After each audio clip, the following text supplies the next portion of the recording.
It is my pleasure today to introduce one of America's finest poets.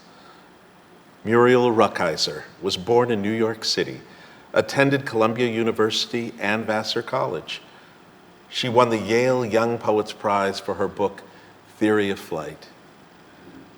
She was in Barcelona reporting when the Civil War broke out and traveled to Alabama to write her poem about the Scottsboro trial. And for her most recent volume, US1, has traveled to Gauley Bridge, West Virginia, to speak with the families and workers affected by the Union Carbide industrial catastrophe, known as the Hawk's Nest tragedy. Miss Rukeyser, it has been pointed out that yours is the first poem of its kind in which a town with its people and its industrial crises has been used as the subject of a poem.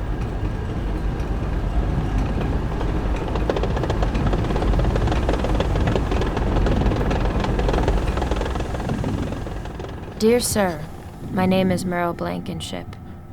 I have worked for the Reinhardt and Dennis Company many days and many nights, and it was so dusty you couldn't hardly see the lights. I helped nip steel for the drills, and helped lay the track in the tunnel, and done lots of drilling near the mouth of the tunnel. And when the shot went off, the boss said, if you are going to work, venture back. And the boss was Mr. Andrews, and now he is dead and gone, but I am still here, lingering along.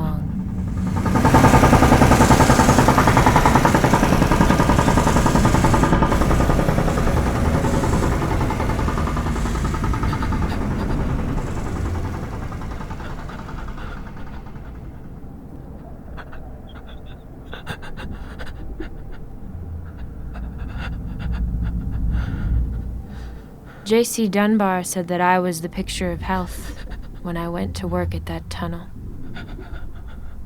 I have lost 18 pounds on that Reinhardt ground and expecting to lose my life. And no settlement yet, and I have sued the company twice. But when the lawyers got a settlement, they didn't want to talk to me. But I didn't know whether they were sleepy or not.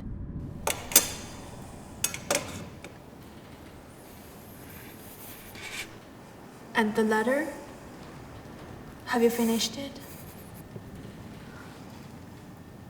Are you going to send it off to the paper?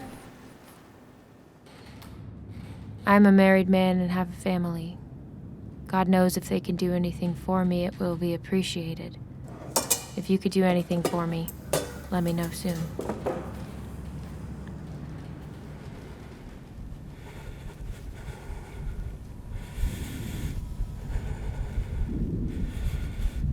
When the shot went off, the boss said, if you were going to work, venture back. And the boss is Mr. Andrews. And now he is dead and gone. But I am still here, lingering along. And it's affected very bad.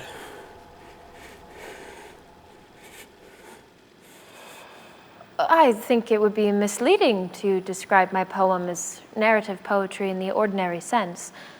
I have tried to write a series of poems which are linked together, like the sequences of a movie are linked together, so that during the sequence the reader has built up for him the story and the picture.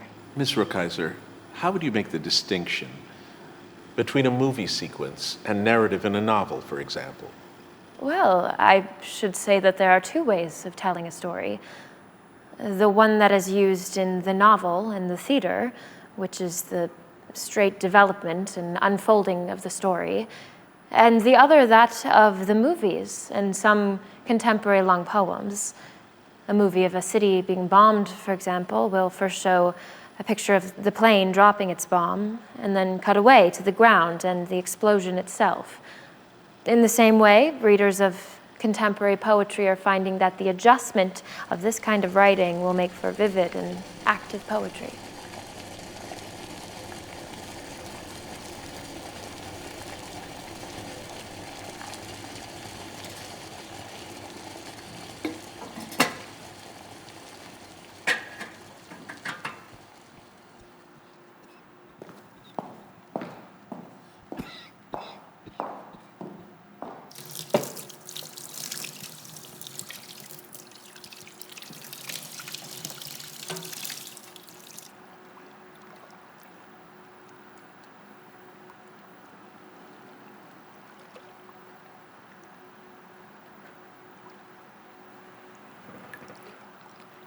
Mother, when I die, I want you to have him open me up, Ma. Open me up and see if the dust killed me. Try to get compensation. You'll not have any way of making your living when we're gone. The rest are gone too.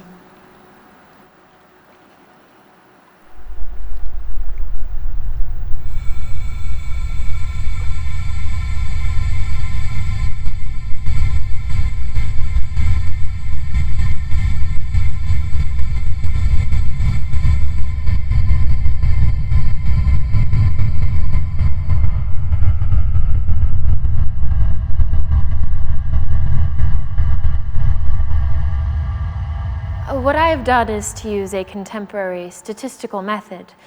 The large unit is reflected in the lives of the people, so that you get the Jones family, for example, from the point of view of the mother, who saw her husband and her 3 sons becoming ill of the silicosis, which affected the 2,000 people who worked on the project.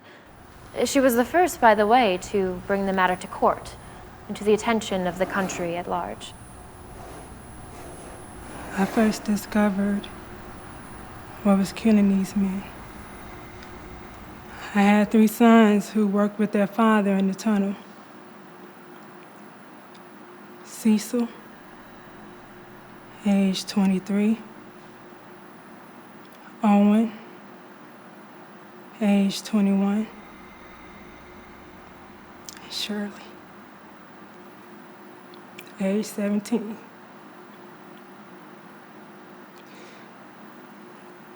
They used to work in the coal mine, and I steady worked for the mine, for the mine was not going much at the time.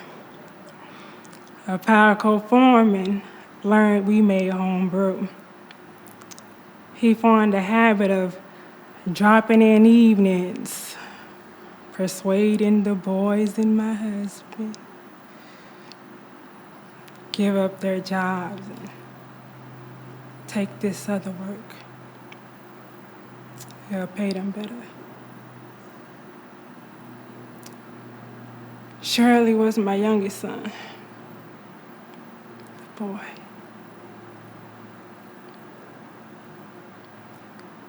He went into the tunnel. He said, "Mother, I cannot get my breath. Mother, I cannot breathe."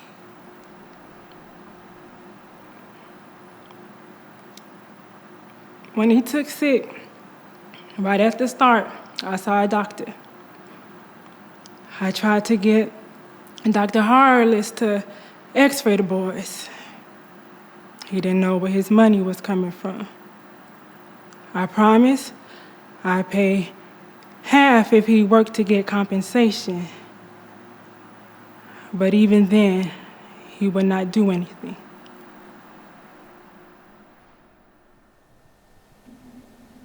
My heart is mine in the place of arts.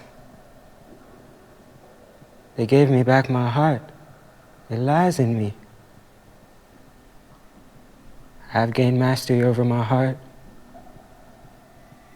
I have gained mastery over my two hands. I have gained mastery over the waters. I have gained mastery over the river. I open out a way. They've covered my sky with crystal. I come forth by day. I'm born a second time. I force a way through. And I know the gate. I shall journey over the earth among the living.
The first part of your book is dominated by the image of silicosis. Will you explain this disease, Ms. Rukeyser? I have explained the disease in a poem, which is in the form of a dialogue between the doctor and his examiner on the investigation committee. Will you read the part of the examiner, Dr. Sellin?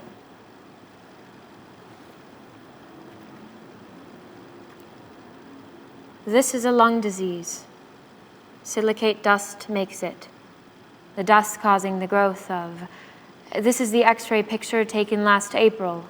I would point out to you, these are the ribs. This is the region of the breastbone.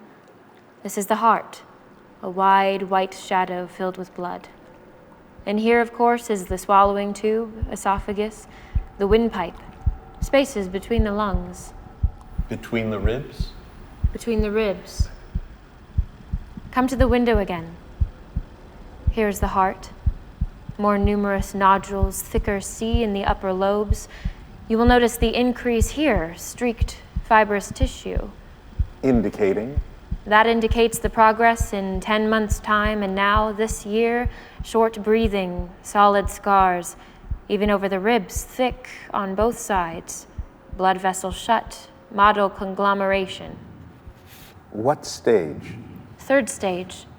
Each time I place my pencil point there, and there, and there, there, there, It gradually chokes off the air cells in the lungs. I'm trying to say it best I can. That is what happens, isn't it? A choking off in the air cells? Yes. There's difficulty in breathing Yes. and a painful cough. Yes. Does silicosis cause death?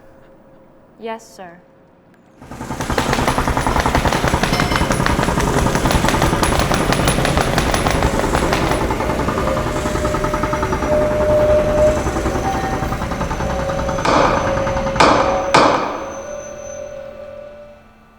Please give your name and residence to the reporter. George Robinson, Veneta, West Virginia. Proceed with your testimony, Mr. Robinson. When it got so worker couldn't make it at all, when he got sick and simply couldn't go longer, the sheriff would come around and run him off the place, off the works. I seen the sheriff and his men run the workers off their place when they got sick and weak, so sick and weak they could hardly walk. I knew a man died at 4 o'clock in the morning in the camp. 7 o'clock that same day, his wife took his clothes to the undertaker to dress her dead husband. When she got there, they told her husband had already been buried. There were more colored people working in the tunnel than white persons? Yes, sir. Very few white people could they get to go into that tunnel. You think there were more colored people because they could not find work elsewhere? The company knew what it took to do a job like that. They always employed colored people.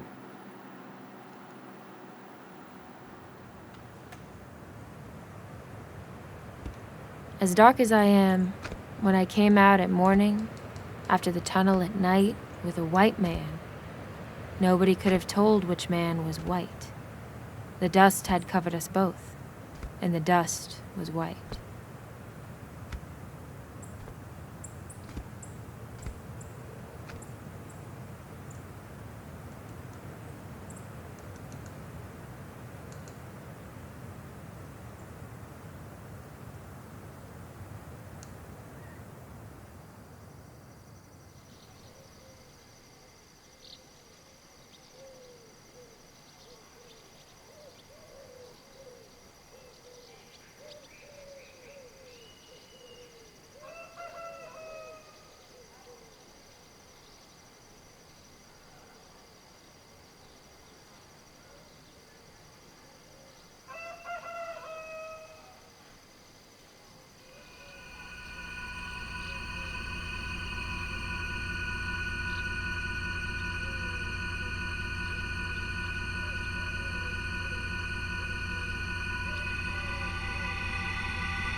Looked like somebody sprinkled flour all over the parks and groves.